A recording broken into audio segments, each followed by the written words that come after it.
5월 21일 오늘 우리에게 주신 하나님의 말씀은 출애굽기 20장 1절부터 17절까지의 말씀입니다. 제가 주님의 말씀 대독해서 읽도록 하겠습니다.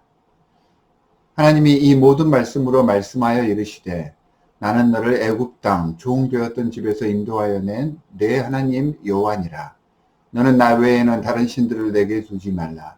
너를 위하여 새긴 우상을 만들지 말고 또 위로 하늘에 있는 것이나 아래로 땅에 있는 것이나 땅 아래 물속에 있는 것에 어떤 형상도 만들지 말며 그것들에게 절하지 말며 그것들을 섬기지 말라.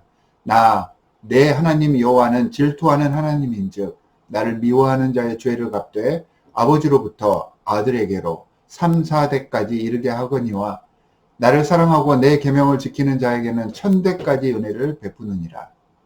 너는 내 하나님 여호와의 이름을 망령되게 부르지 말라. 여호와는 그의 이름을 망령되게 부르는 자를 죄 없다 아니하시리라. 기억하여 거룩하게 지키라.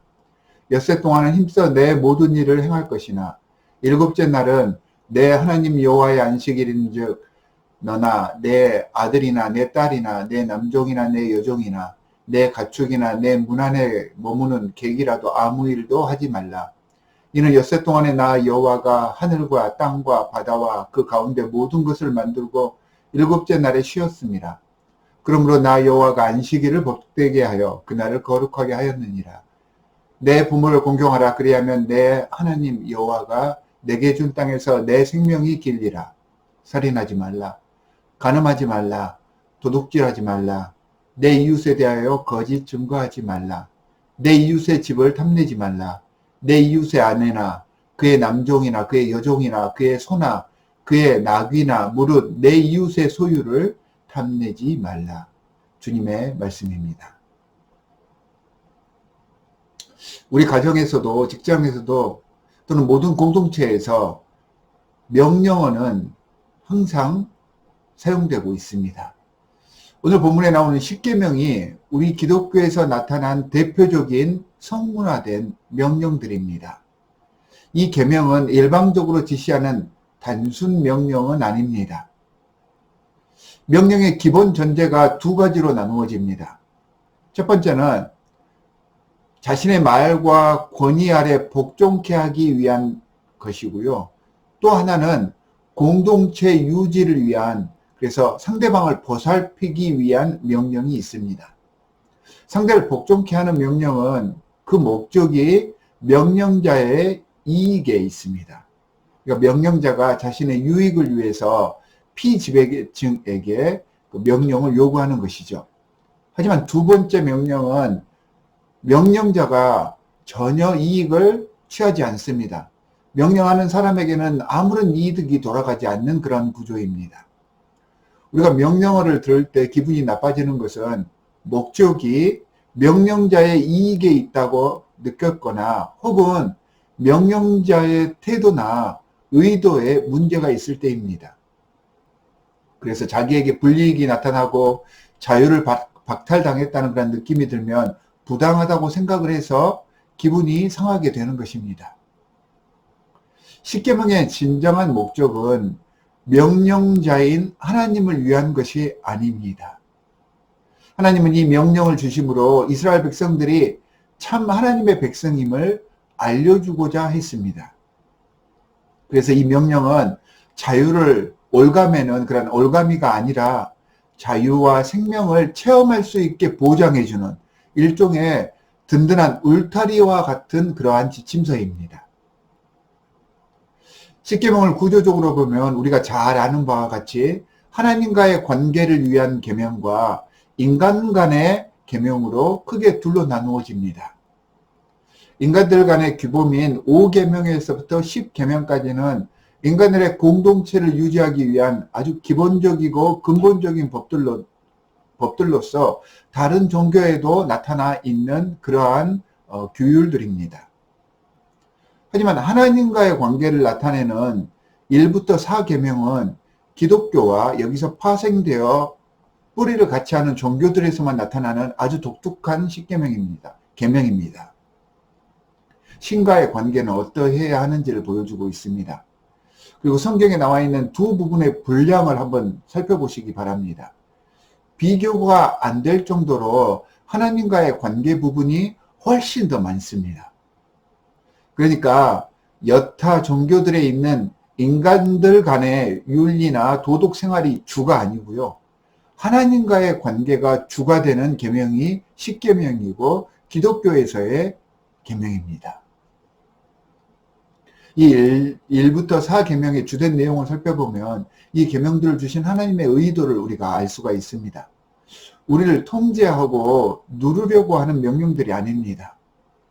하나님과 좋은 관계를 유지해서 참 하나님의 자녀로서 일컬음을 받고 축복받으며 주님과의 관계 속에서 안식하고 평안한 삶을 보내라 라고 하는 하나님의 연애 지침서입니다.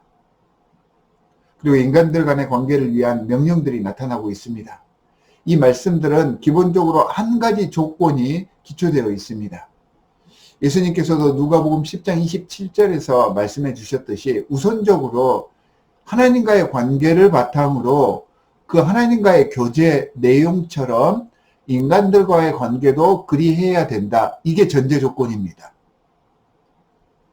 관점이 내 자신에 맞춰져 있는 것이 아니라 상대에게 맞춰져 있습니다.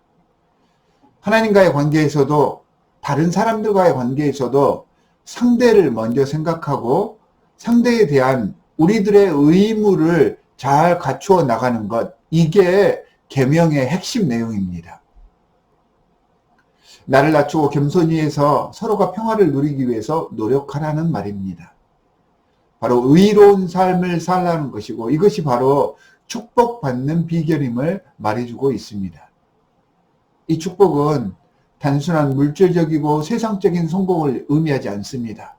그것보다 훨씬 더 큰 축복입니다. 그러니까 우리가 상상조차 할 수 없는 더 크고 더 넓은 육체적인 한계를 뛰어넘는 정신적이고 영적인 모든 축복의 개념으로서 은혜입니다. 그래서 이 계명을 지키는 것, 그리고 하나님 사역을 위해서 헌신하는 것, 이것은 우리를 귀찮게 하기 위한 장치가 결코 아닙니다. 당신이 홀로 영광 받으시려는 이유가 아닙니다. 우리를 사랑하시고 축복해 주시기 위한 영적 방법으로 우리에게 제시해 주시는 명령어이자 부탁이자 사랑 고백입니다. 사랑하는 성도 여러분, 성경에 나오는 하나님의 명령들을 잘 돌아보시기 바랍니다. 그것이 하나님 당신의 만족과 이익을 위한 것인지 아니면 그 명령의 진정한 의도와 영적 의미가 무엇일까 한번 생각해 보시기 바랍니다.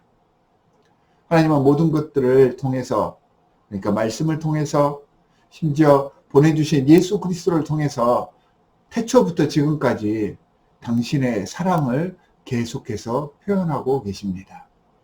이 사랑에 감사하며 매 순간 열린 마음으로 긍정적으로 오늘 하루를 지내시기를 주 예수 그리스도의 이름으로 간절히 축원합니다.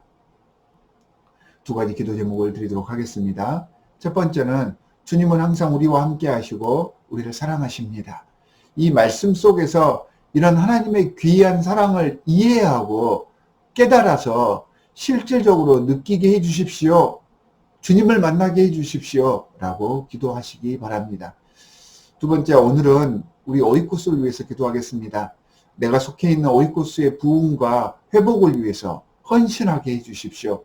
오이코스가 잘 운영이 되는 곳도 있지만 잘 되지 않는 곳도 있습니다. 잘 되지 않는 곳일지라도 우리 오이코스가 다시 한번 부흥하고 회복할 수 있도록 여러분들 함께 이 시간 중보하는 시간 갖도록 하겠습니다. 우리 함께 기도하도록 하겠습니다.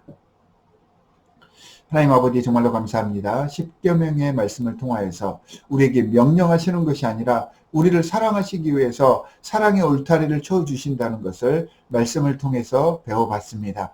하나님, 우리를 위해서 사랑해 주시고 끊임없이 사랑 표현해 주신 하나님의 그 마음을 깨닫게 하여 주시옵소서.